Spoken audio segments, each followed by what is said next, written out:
and Frank. Page 166, Saturday, January 15th, 1944. My dearest Kitty, there's no reason for me to go on describing all our quarrels and arguments down to the last detail. It's enough to tell you that we've divided many things like meat and fats and oils, and are frying our own potatoes. Recently, we've been eating a little extra rye bread because by 4 o'clock we're so hungry for dinner we can barely control our rumbling stomachs. Mother's birthday is rapidly approaching. She received some extra sugar from Mr. Cougar, which sparked off jealousy on the part of the Van Dans because Miss Van D didn't receive any of her birthday. But what's the point of boring you with the harsh words, spiteful conversations, and tears when you know they bore us even more? Mother has expressed a wish, which isn't likely to come true anytime soon, not to have to see Mr. Van Dan's face for 2 whole weeks. I wonder if everyone who shares a house sooner or later ends up at odds with their fellow residents, or have we just had a stroke of bad luck? At mealtime, when Dussel helps himself to a quarter of the half-filled gravy boat and leaves the rest of us to do without, I lose my appetite and feel like jumping to my feet, knocking him off the chair and throwing him out the door. Are most people so stingy and selfish? I've gained some insight into human nature since I came here, which is good, but I've had enough for the present. Peter says the same. The war is going to go on despite our quarrels and our longings for freedom and fresh air. So we should try to make the best of our stay here. I'm preaching, but I also believe that if I live here much longer, I'll turn into a dried-up old beanstalk, and all I really want is to be an honest-to-goodness teenager. Yours, Anne. Wednesday evening, January 19th, 1944. Dearest Kitty, there I go again. Don't know what happened, but since my dream, I keep noticing how I've changed. By the way, I dreamed about Peter again last night, and once again I felt his eyes penetrate mine. But this dream was less vivid and not quite as beautiful as the last. You know that I always used to be jealous of Margot's relationship with Father. There's not a trace of my jealousy left now. I still get hurt when Father's nerves cause him to be unreasonable towards me, but then I think, I can't blame you for being the way you are. You talk so much about the minds of children and adolescents, but you don't know the first thing about them. I long for more than Father's affection, more than his hugs and kisses. Isn't it awful of me to be so preoccupied with myself? Shouldn't I, who want to be good and kind, forgive them first? I forgive Mother too, but every time she makes a sarcastic remark or laughs at me, it's all I can do to control myself. I know I'm far from being what I should. Will I ever be? Anne Frank. P.S. Father asked if I told him about the cake for Mother's birthday. She received a real mocha cake, pre-war quality, from the office. It was really nice, but at the moment there's no room in my head for things like that. Saturday, January 22nd, 1944. Dearest Kitty, can you tell me why people go to such great lengths to hide their real selves, or why I always have very different when I'm in the company of others? Why do people have so little trust in one another? I know there must be a reason, but sometimes I think it's horrible that you can't ever confide in anyone, not even those closest to you. It seems as if I've grown up since the night I had that dream, as if I've become more independent. You'll be amazed when I tell you that even my attitude toward the Van Dans has changed. I've stopped looking at all the discussions and arguments from my family's biased point of view. What's brought on such a radical change? Well, you see, I suddenly realized that if Mother had been different, if she'd been a real mom, our relationship would have been very, very different. Miss Van Dan is by no means a wonderful person, yet half the arguments could have been avoided if Mother hadn't been so hard to deal with every time they got onto a tricky subject. Miss Van Dan does have one good point, though. You can talk to her. You may be selfish, stingy, and underhanded, but she'll readily back down as long as you don't provoke her and make her unreasonable. This tactic doesn't work every time, but if you're patient, you can keep trying and see how far you get. All the conflicts about our upbringings, about our pampering children, about the food, about everything, absolutely everything, might have taken a different turn if we'd remained open and on friendly terms instead of always seeing the worst side. I know exactly what you're going to say, Kitty, but Anne, Are these words really coming from your lips? From you who have had to put up with so many unkind words from upstairs? From you who are aware of all the injustices? And yet they are coming from me. I want to take a fresh look at things and form my own opinion, but not just ape my parents, as in the proverb, the apple never falls far from the tree. I want to re-examine the Van Dams and decide for myself what's true and what's been blown out of proportion. If I wind up being disappointed in them, I can always side with father and mother, but if not, I can try to change their attitude, and if that doesn't work, I'll have to stick with my own opinions and judgments. I'll take every opportunity to speak openly to Miss Van D about our many differences and not be afraid, despite my reputation as a smart aleck, to offer my impartial opinion. I won't say anything negative about my own family, though that doesn't mean I won't offend them if somebody else does. And as of today, my gossiping is a thing of the past. Up to now, I was absolutely convinced that the Van Dams were entirely to blame for the quarrels, but now I'm sure the fault was largely ours.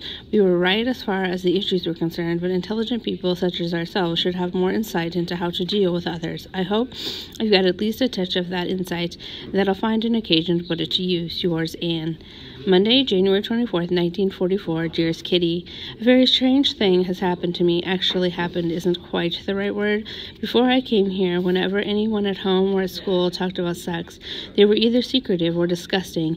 Any words having to do with sex were spoken in a low whisper, and kids who weren't in the know were often laughed at.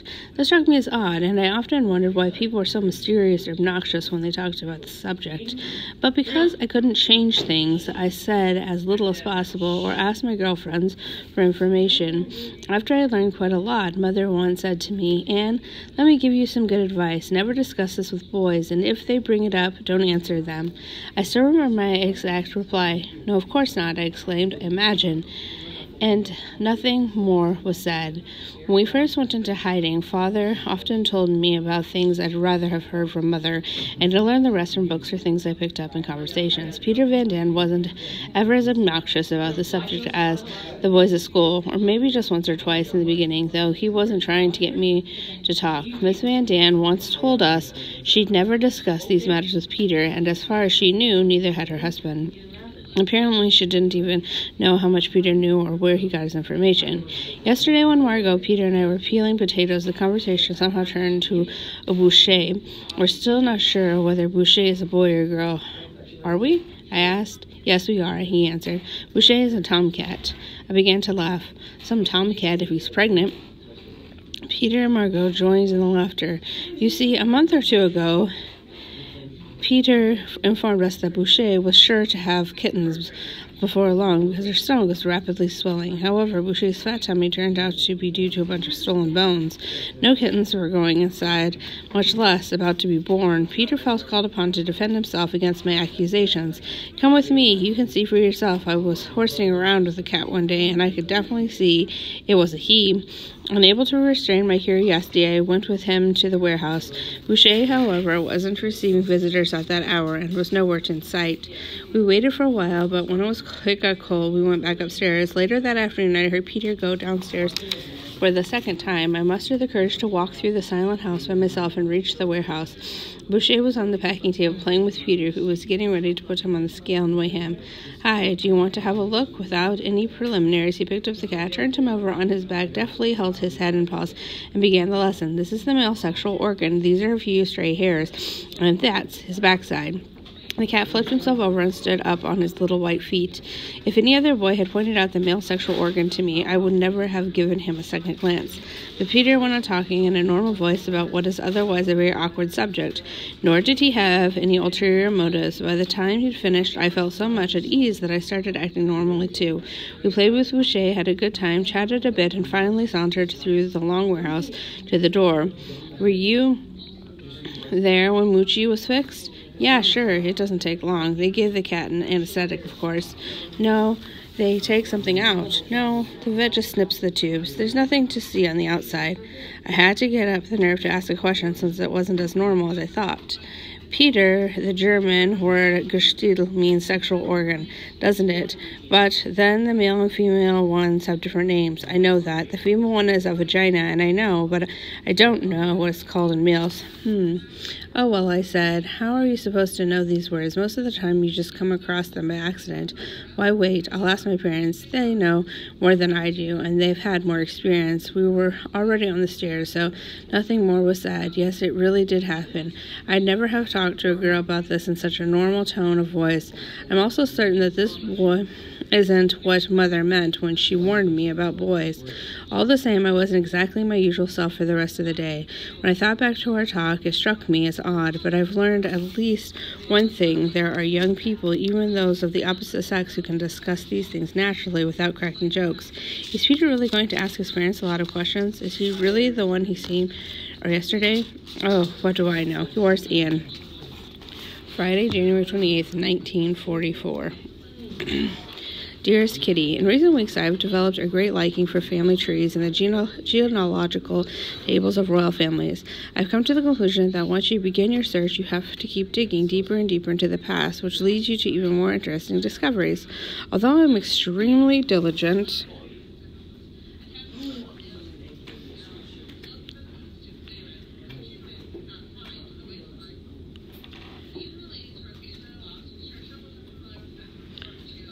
when it comes to my schoolwork and can pretty much follow the BBC home service on the radio, I still spend many of my Sundays sorting out and looking over my movie star collection, which has grown to a very respectable size. Mr. Cougar makes me happy every Monday by bringing me a copy of Cinema and Theater magazine. The less worldly members of our household often refer to the small indulgence as a waste of money, yet they never fail to be surprised at how accurately I can list the actors in any given movie, even after a year.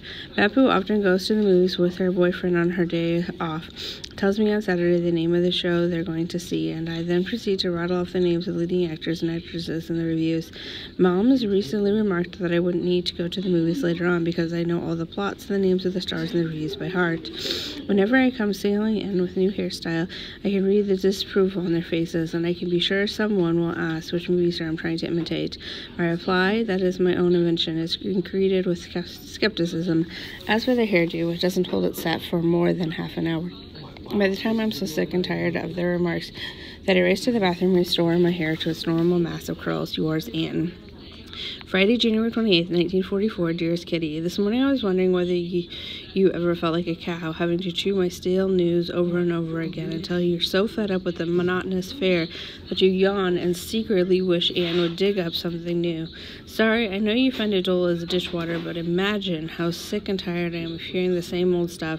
If the talk at mealtime isn't about politics or good food, then Mother of Indy tried out stories about their childhood that we've heard 1,000 times before. It also goes on and on about the beautiful racehorses like Charlotte's extensive wardrobe, leaking rowboats, boys who can swim at the age of 4, aching muscles, and frightened patience. It all boils down to this. Whenever one of the 8 of us opens his mouth, the other 7 can finish the story for him. We know the punchline of every joke before it gets told, so that whoever is telling it's left to laugh alone.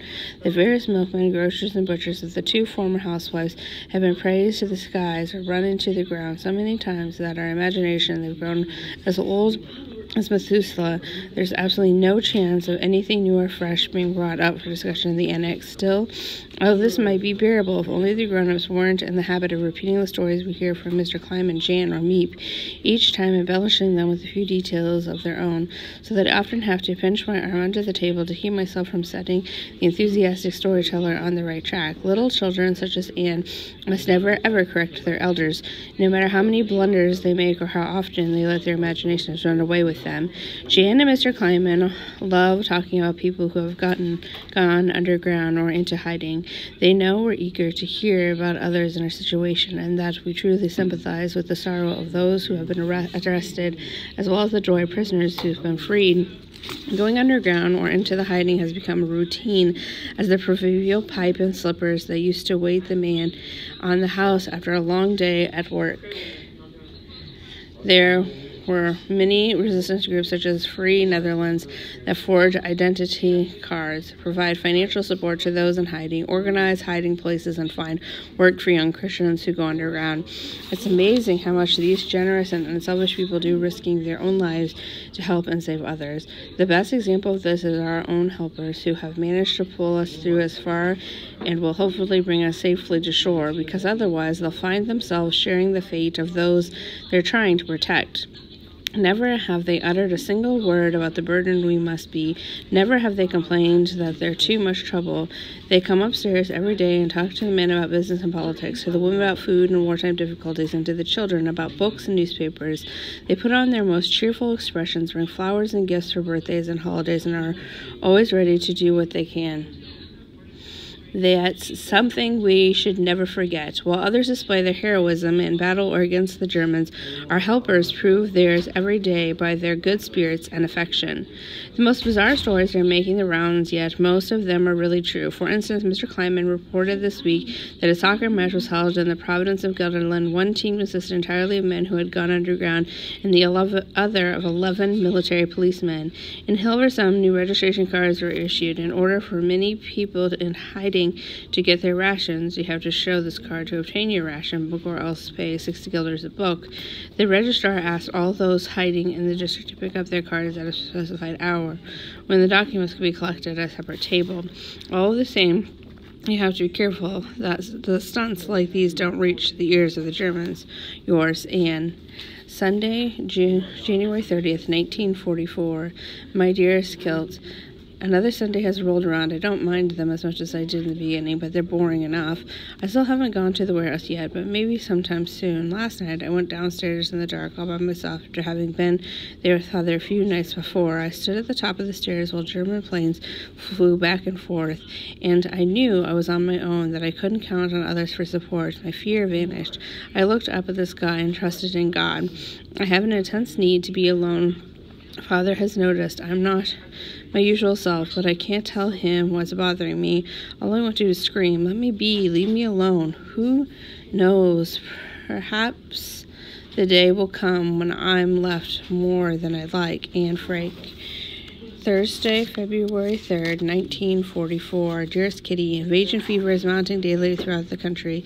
If you were here, I'm sure you'd be impressed as I am at the many preparations, though you no doubt laugh at all the fuss we're making. Who knows? It may all be for nothing. The papers are full of invasion news and are driving everyone insane with such statements as, in the event of a British landing in Holland, the Germans will do what they can do to defend the country, even flooding it if necessary. They've published maps of Holland with the potential flood areas marked. Since large portions of Amsterdam were shaded in, our first question was what we should do if the water in the streets rose to above our waists. This tricky question elicited a variety of responses. It'll be impossible to walk or ride a bike, but we'll have to wade through the water. Don't be silly. We'll have to try and swim. We'll all put on our bathing suits and caps and swim underwater as much as we can so nobody can see we're Jews. Oh, baloney. I can just imagine ladies swimming with their rats biting their legs. Out was a man, of course. We'll see who screams loudest. We won't even be able to leave the house. The warehouse is so unstable it'll collapse if there's a flood. Listen, everyone, all joking aside, we really ought to try and get a boat. Why bother? I have a better idea. We can each take a packing crate from the attic and row with a wooden spoon. I'm going to walk on stilts. I used to be a whiz at it when I was young. Giles won't need to. He'll let his wife wide piggyback, and the meat will be on stilts. So now you have a rough idea of what's going on, don't you, Kit? This light-hearted banter is very amusing, but reality will prove otherwise. The second question about the invasion was bound to arise. What should we do if the Germans evacuate Amsterdam? Leave the city along with the others, disguise ourselves as well as we can? Whatever happens, don't go outside. The best thing to do is to stay put. The Germans are capable of herding the entire population of Holland into Germany, where they will all die. Of course we'll stay here. This is the safest place. We'll try to talk Kleinman and his family into coming here to live with us. We will somehow get hold of a bag of wood shavings so we can sleep on the floor. Let's ask Meep and Clyman to bring some blankets just in case. And we'll order some extra cereal grains to supplement the 65 pounds we already have. Jan can try to find some more beans. At the moment, we've got about 65 pounds of beans and 10 pounds of split peas. And don't forget the 50 cans of vegetables. What about the rest, Mother? Give us the latest figures. 10 cans of fish, 40 cans of milk, 20 pounds of powdered milk, 3 bottles of oil, 4 crocks of butter, 4 jars of meat, 2 big jars of strawberries, 2 jars of raspberries, 20 jars of tomatoes, 10 pounds of oatmeal, 9 pounds of rice. That's it. Our provisions are holding up fairly well. All the same, we have to feed the office staff, which means dipping into our stock every week, so it's not as much as it seems. We have enough coal and firewood candles, too. Let's all make little money bags to hide in our clothes so we can take our money with us if we need to leave here. We can make lists of what to take first in case we have to run for it, and pack our knapsacks in advance. When the time comes, we'll put 2 people on the lookout, and 1 in the loft at the front of the house and 1 in the back. Hey, what's the use of so much food if there isn't any water, gas, or electricity? We'll have to cook on the wood stove, filter the water, and boil it. We should clean some big jugs and fill them with water. We can also store water in the 3 kettles we use for canning and in the wash tub. Besides, we still have 230 pounds of winter potatoes in the spice storeroom. All day long, that's all I hear. Invasion, invasion, nothing but invasion. Arguments about going hungry, dying, bombs, fire extinguishers, sleeping bags, identity cards, poison gas, etc., etc. Not exactly cheerful. A good example of the explicit warnings of the male contingent is the following conversation with Jan. Annex, we're afraid that when the Germans retreat, they'll take the entire population with them. Jan, that's impossible. They'll haven't got enough trains. Annex trains? Do you really think they'd put civilians on trains? Absolutely not. Everyone would have to hoof it. Or as Des always says, perpeds posturum. Jan, I can't believe that you're always looking on the dark side. What reason would they have to round up all the civilians and take them along? Annex, don't you remember the Goebbels saying that if the Germans have to go, they'll slam the doors to all the occupied territories behind them? Jan, they've got a lot of things. Annex, do you think the Germans are too noble or humane to do it? Their reasoning is, if we go under, we'll drag everyone else down with us. Jan, you can say what you like, I just don't believe it. Annex, it's always the same old story. No one wants to see the danger until it's staring them in the face. Jan, but you don't know anything for sure. You're just making an assumption. Annex, because we've already been through it all ourselves, first in Germany and then here. What do you think's happening in Russia? Jan, you shouldn't include the Jews. I don't think anyone knows what's going on in Russia. The British and the Russians are probably exaggerating for propaganda purposes, just like the Germans. Annex, absolutely not. The BBC has always told the truth, and even if the news is slightly exaggerated, the facts are bad enough as they are. You can't deny the millions of peace-loving citizens in Poland and Russia have been murdered or gassed. I'll spare you the rest of our conversations. I'm very calm and take no notice of all the fuss. I've reached the point where I hardly care whether I live or die. The world will keep on turning without me, and I can't do anything to change events Anyway, I'll just let matters take their course and concentrate on studying and hope that everything will be all right in the end. Yours, Anne.